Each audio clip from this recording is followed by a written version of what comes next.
So you're thinking about becoming a CCXP, probably wondering how to prepare for the exam. You're here listening to this webinar, you're watching this webinar. So, some people seek out comprehensive training on one or all the CX competencies. They want to really supplement their experiences and kind of get that in-person or virtual comprehensive learning. Others really want to gain a sense of, hey, what's the exam going to be like? They want to take a practice test or seek out practice materials. So, keeping in mind that there is no training provider that has access to the CCXP exam questions or any of the test questions or, questions that have been asked, training can be a great resource for some people. So I'm so excited to be joined by Michael Bartlett, CCXP, who is the author of CCXP Exam Prep. And Michael, I know your materials have helped so many prospective CCXPs as they prepare. So I know the viewers are really excited to hear about your insight and advice. So I'll turn it over to you. Thanks, Gabe. Yeah, I remember when I was first studying for the CCXP exam myself. This was a long time ago, so there wasn't really a whole lot of materials available. We've got a lot more training providers now that the certification has grown in popularity.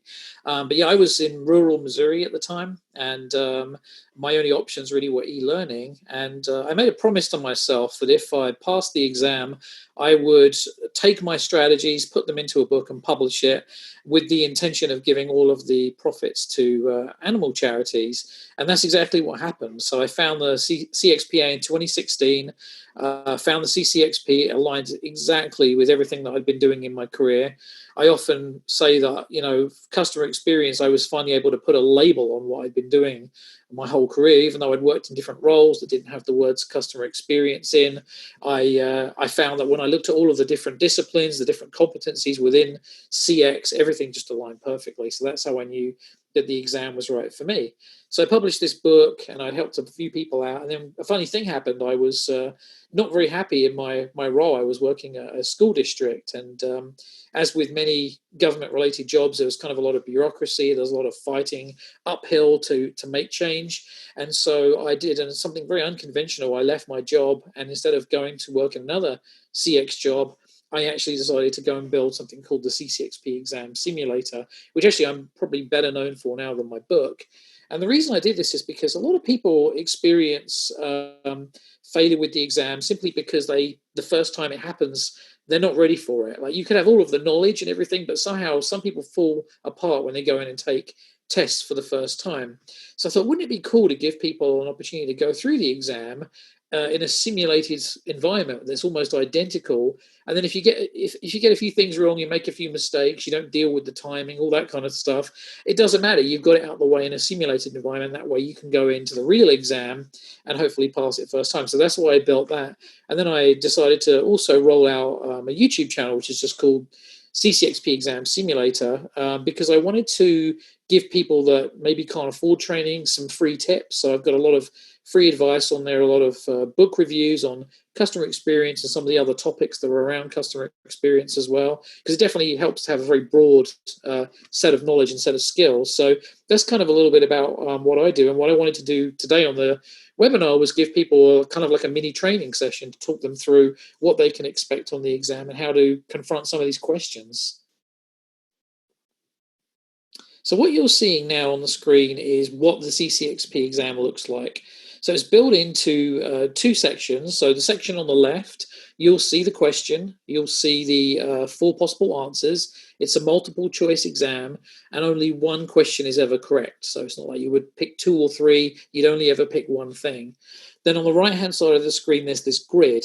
Now, what this grid does is it enables you to see which questions that you've already answered and also which questions you've marked. So at the bottom of the screen, you can see a button saying mark question. So the idea is as you sequentially move through the questions, they'll each turn a different color. So let's say I've done the first 4 questions, they'll all be bright blue so I can see my progress. If you're not sure on an answer, maybe you've narrowed it down to 2 and you're not really sure, you need to think about it some more, the good strategy is to mark the question. That will change that little box bright yellow, and then you carry on. The idea is you get down to question 100, and then once you've finished everything, you'll then want to go back through the questions that you've marked, which will be yellow, and then you can spend additional time and energy trying to deduce the correct answer. So that's kind of what the layout looks like. There's a little timer at the top right. I will tell people it's a 3-hour exam, but if English is your first language, you should sail through the exam very quickly. Most people do it in about an hour and a half.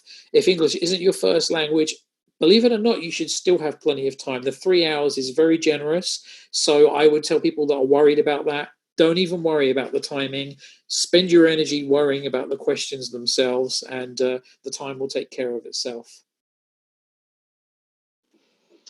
So in terms of common mistakes, the most common one I see is actually people just don't book the exam. They procrastinate, they talk about studying for the exam, but they never actually do anything about it. And it's so easy for, life and commitments just to seep in and take over. And so as a result, there'll be many people that want to become CCXP certified and they never actually get there for that reason. So my advice to you is go ahead, fill out the application form and apply for the exam. The CXPA will approve you for the exam if they believe you are competent enough. So at that point onwards, you should feel very confident just to be even approved for the exam. So that should be a good confidence boost. And at that point, really passing the exam or failing the exam just comes down to best practices, which is really where the next point comes in. So you don't want to rely too much on bad habits. Some organizations have what I call, this is the way that we've always done things. And you want to make sure that you really get an appreciation of how other organizations out there are tackling the different disciplines, the different competencies. And so studying for the exam is where you can learn that. You'll listen to a lot of podcasts, read a lot of books. You'll get to hear from thought leaders about the correct ways to approach things. Sometimes you might see articles, 7 common mistakes that you'll run into when you're trying to deploy a customer experience strategy, those kind of things. So that's where the studying element is important, because you need to gain an appreciation of best practices. Another area is not learning the key terms, and this can easily be surmounted simply by going to the CXPA's website and looking at the glossary. They have a glossary of all of the key terms. This is really a common vocabulary that all of the customer experience professionals share, and it allows people to be able to, push the industry forwards by using a common vocabulary. So very, very important. If you don't have that and some things come up on your test that you're not sure about, that could throw you off, and that could make the difference between passing or failing. So that's another thing, is always make sure that you learn what the key terms are. Another issue is overthinking the questions. These questions are not trick questions by any means. That sometimes people will read them, they'll narrow it down to 2 options, and they'll actually think it's a trick question. And so they can actually get the wrong answer by doing that. So I want to reassure everybody, there are no trick questions. You don't need to worry about overthinking. One of the biggest keys really is that some people just don't read the questions properly. There can be a lot of information in the questions, and sometimes the key is to extract what exactly are we getting at here. So sometimes, and I've seen this on the PMP exam as well, there'll be a lot of background information, and a lot of that stuff's just noise. Really, you want to pick out the key info, and I'll show you that on one of the practice questions I'm going to show you shortly. So study recommendations, I'm going to talk you through what I did for my own personal study. And I think this worked quite well for me. And from speaking to other people, it's very similar in terms of some of the things I've seen.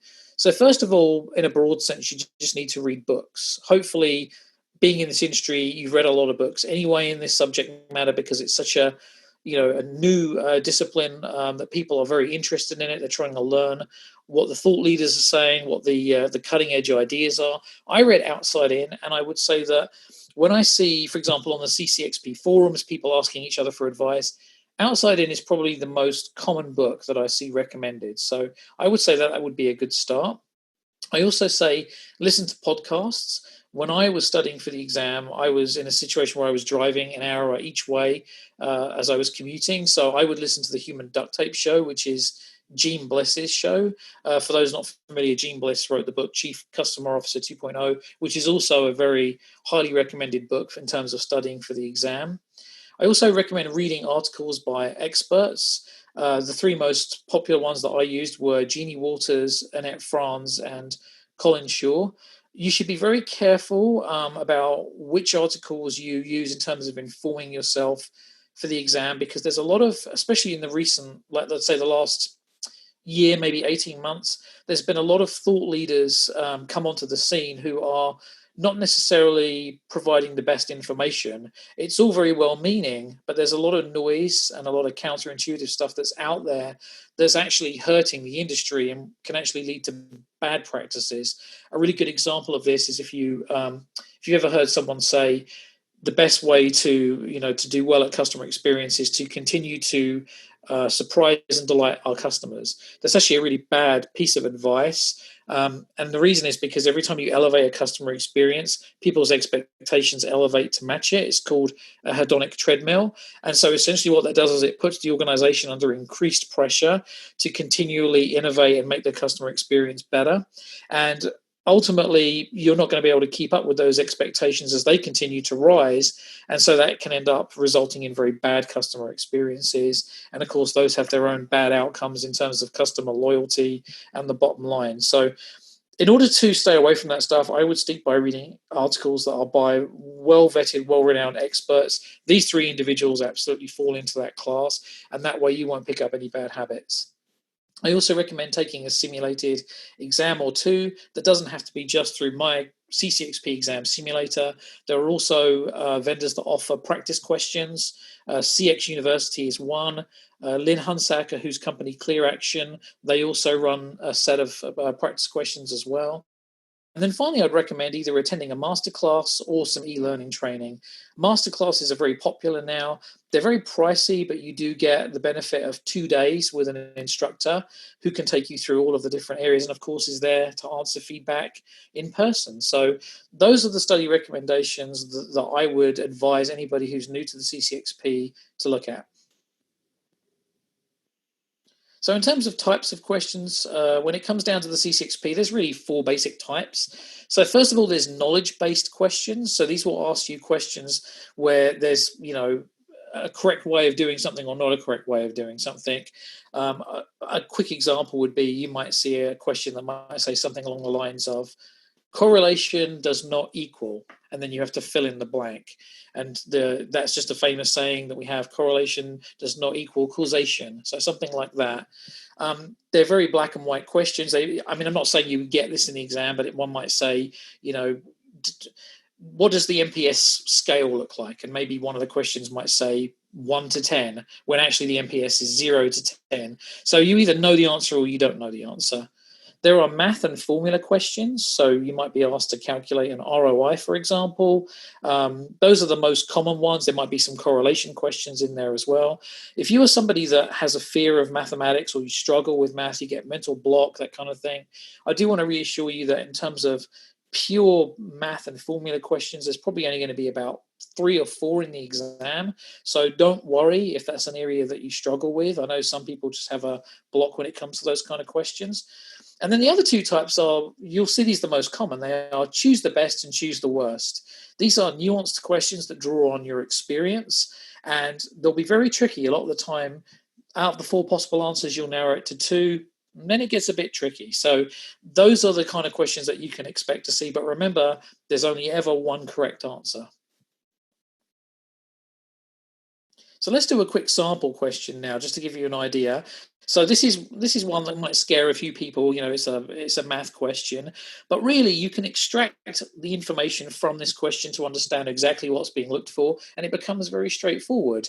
So if you know your ROI formula, which you can see here in the bottom right-hand side of the screen, all you have to do is just plug in the numbers. So in this case, the question is saying a piece of software is purchased for $60,000, which is the investment.